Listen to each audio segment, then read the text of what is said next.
Let's talk to David, first of all. Let's ask you about Chris Froome. Amazing performance to win the Giro d'Italia. But now people look at him and say, can we believe what we're seeing? Is he clean? Is that unfair? Is this working?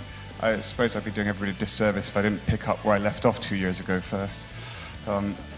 I don't know if we want to really kind of... No, I believe in Chris Froome. I think this sport has gone through a lot of controversy. And I think what Team Sky are trying... I think we have a lot of flaws in the anti-doping system. That isn't to say this is one of those cases. I think the due process is complicated. This should have never been in the public light to begin with. There are dozens of these cases where they're not in the public light until they're resolved.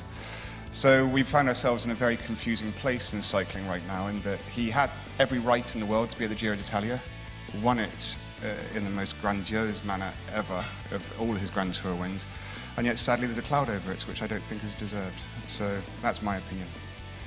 Hear, hear. Ola, you've spent quite a lot of time with Froome. How's he dealing with all of this? Because it can't be that easy. I don't think it is easy. I think he's probably come, I feel he's come almost full circle from when it became public. I happened to see him, I interviewed him in Monaco when he knew about the adverse analytical finding, but we didn't. And had a remarkably relaxed afternoon with him, his wife Michelle, his little boy Kellen came down to join us on the beach. And afterwards, a few weeks later, the news broke, and I was quite shocked then that he had seemed so relaxed and so unperturbed by it. And I think that was because he genuinely thought this issue would be resolved in his favour, and very quickly. I've seen him at different intervals since then, and I feel like the gravity of the situation has really hit home. And I feared at the start of the Giro d'Italia that it had overtaken his head.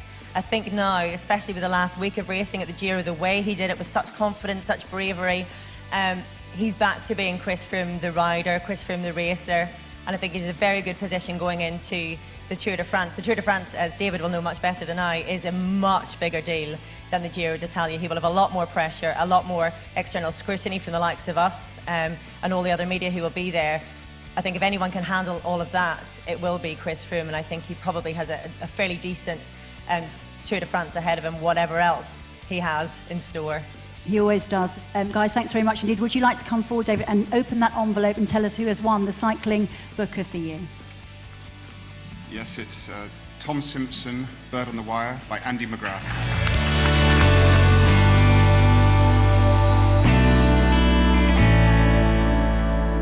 I'll try and keep this brief.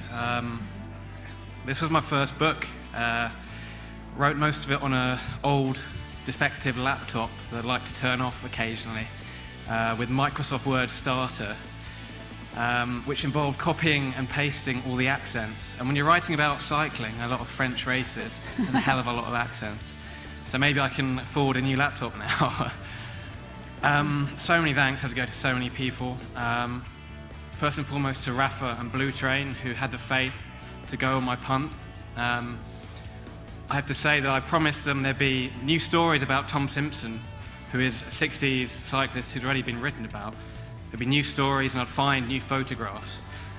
I may have lied about that, Simon, but I think it all worked out okay in the end.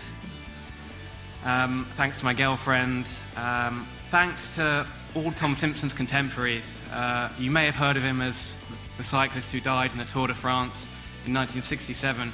There's so much more to him than that. He was Britain's first great road cyclist, and I sought to tell all the stories on the bike and off the bike of this fantastic man.